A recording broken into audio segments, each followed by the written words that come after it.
Hey guys, so this week we are going to learn a new verb tense in Spanish, and it is super handy, super great, and it's actually kind of easy.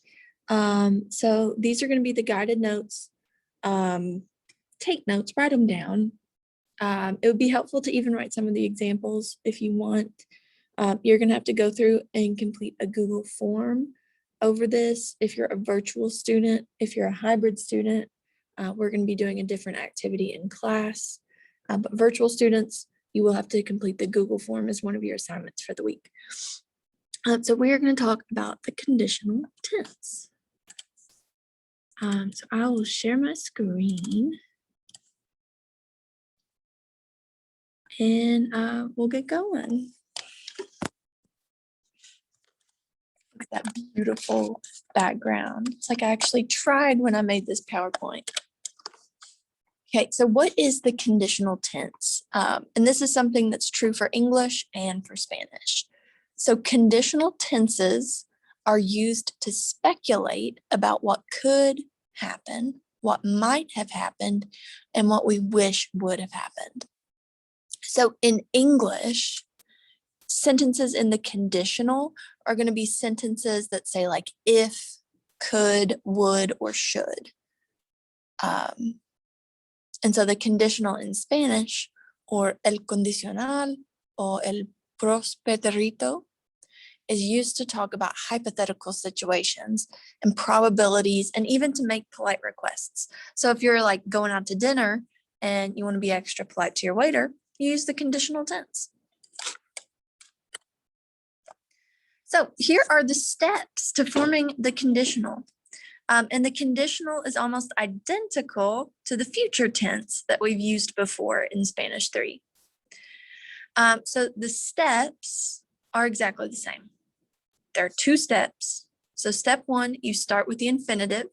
You don't drop anything with the infinitive. You don't change anything. You just move on to step 2, which is to directly add the ending to the infinitive. So the excellent thing about the conditional is that they have the same set of endings for AR, ER, and IR verbs, which is pretty phenomenal. So we have an accented IA. Now on all of these, the I's are accented. So we have ia, ias, ia, iamos, iais, and ian. Feel free to pause the video and scribble these down. You do need to write this chart down. So here's an example of the verb dibujar, which is to draw. We have dibujar,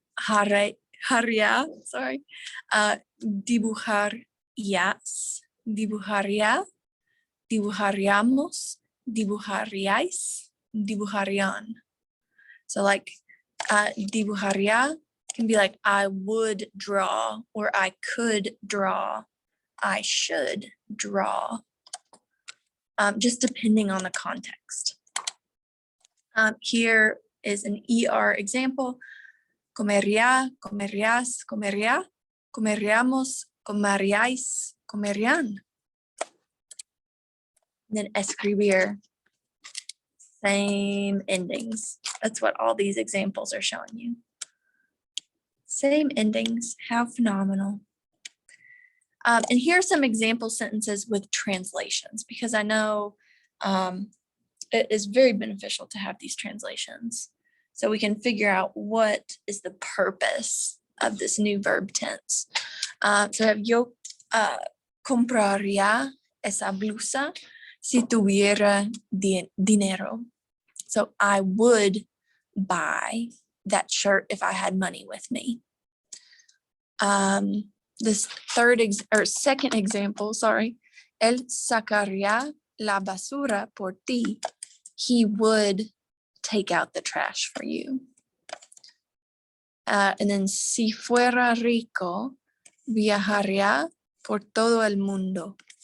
If I were rich, I would travel the world. So you see these single verb conjugations in Spanish comprise multiple words in the English translation.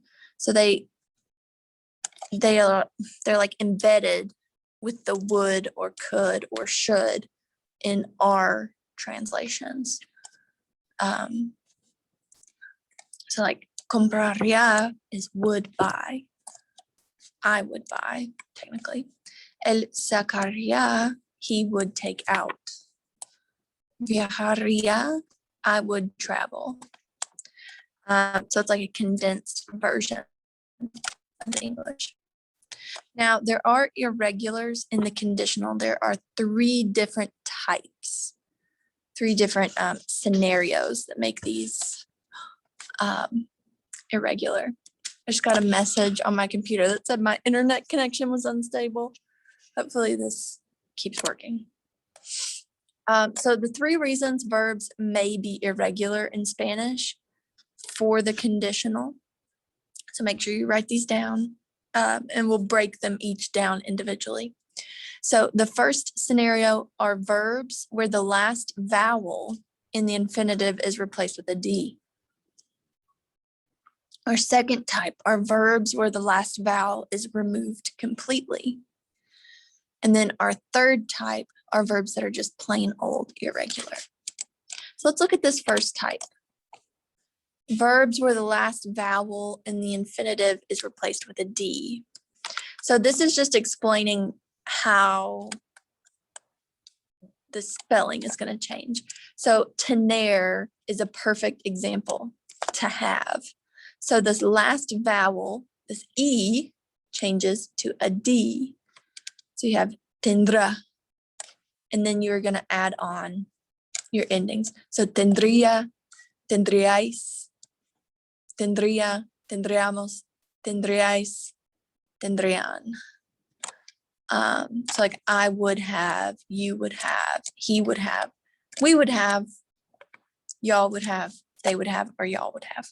And it could also be could, who knows, depending on the situation. So in total, there are 5 verbs like this. You need to write these down. So tener, tendre, poner, pondre, valer, valdre, salir, saldre, venir, vendra. Then you just add the endings to these. Feel free to pause the video if you would like. We're going to move on to step 2, or type 2 of the irregulars. Oh, psych. I forgot I added in some examples. So here's some examples with the type 1 irregulars. So, si yo era rico, tendría una casa enorme en el norte de España. So if I was rich, I would have an enormous house in the north of Spain. So tendría is I would have in Spanish. Si COVID no existe, mis amigos y yo saldríamos todo el tiempo. So if COVID didn't exist, my friends and I would go out all the time. Would go out, we would go out is saldríamos. Now here are the second type of irregulars. So these are verbs where the last vowel is just completely removed. And there are 5 of these. So the first one is poder, which is to be able to. So you just drop the E, you have podrá, podría, podrías, podría, podríamos, podríais, podrían. Caber, haber, querer, and saber are all type 2 of the irregulars. So make sure you write those down with their new spelling. And then the third, sorry, I keep forgetting about these examples. Okay, so here are the examples with type 2 of irregulars. So todos esos 185 estudiantes cabrían en el auditorio. So those 185 students could fit in the auditorium. Dentro de 15 años podríamos tener un gobierno diferente. So in 15 years, we could have a different government. Who knows? And then here's type 3. Plain old irregulars. There are 2 that we're going to focus on. So we have decir, which is to speak. It's just D-I-R. Diría, dirías. And then hacer is just R. Haría, harías, haría. And here are some examples. So sabía que diríais eso. I knew you would say that. Or you all would say that. Ese es exactamente el tipo de cosa que él haría. That is exactly the kind of thing he would do. So él haría is he would do. Okay. So reach out to me if you have any questions. Feel free to stop by the Zooms, message me on Remind, whatever floats your boat. Love you all.